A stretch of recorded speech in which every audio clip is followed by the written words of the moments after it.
दुसरी गोष्ट म्हणजे माहिती शोधणं. गुगलवर फक्त रेसिपी शोधण्यापेक्षा आपल्या आरोग्याबद्दल, नवीन सरकारी योजनांबद्दल किंवा आपल्या आवडीच्या विषयाबद्दल सखोल माहिती कशी काढायची हे आपल्याला कळलं पाहिजे.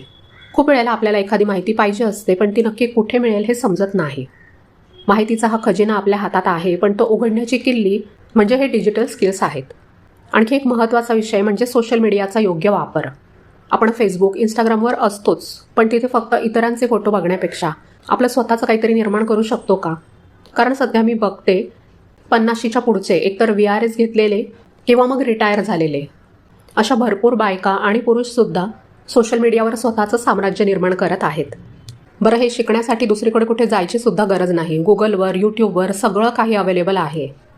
मी नेहमी म्हणते की यूट्यूब ही एक युनिव्हर्सिटीच आहे. तुम्हाला जे पाहिजे ते एकतर शिकू शकता किंवा जे थोडंफार आधीपासूनच येतं त्यामध्ये बेस्ट बनू शकता.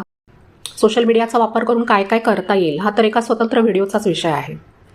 फार काही नाही, अगदी बेसिक फोटो किंवा व्हिडिओ एडिटिंग, व्हिडिओ बनवणं ह्या छोट्या छोट्या गोष्टी जर आपण शिकलो तर घरात बसून सुद्धा आपण आपली एक नवीन ओळख निर्माण करू शकतो.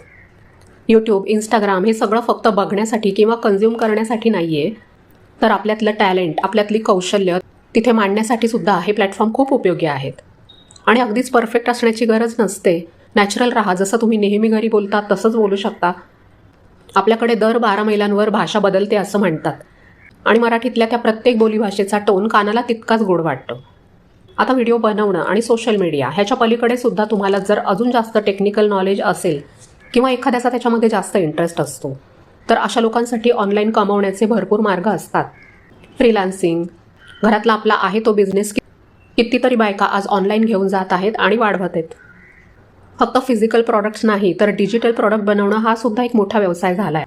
तुमचं टॅलेंट, तुमचं स्किल हे सगळं आता घराच्या 4 भिंतींमध्ये अडकून राहण्याची गरज नाही आहे.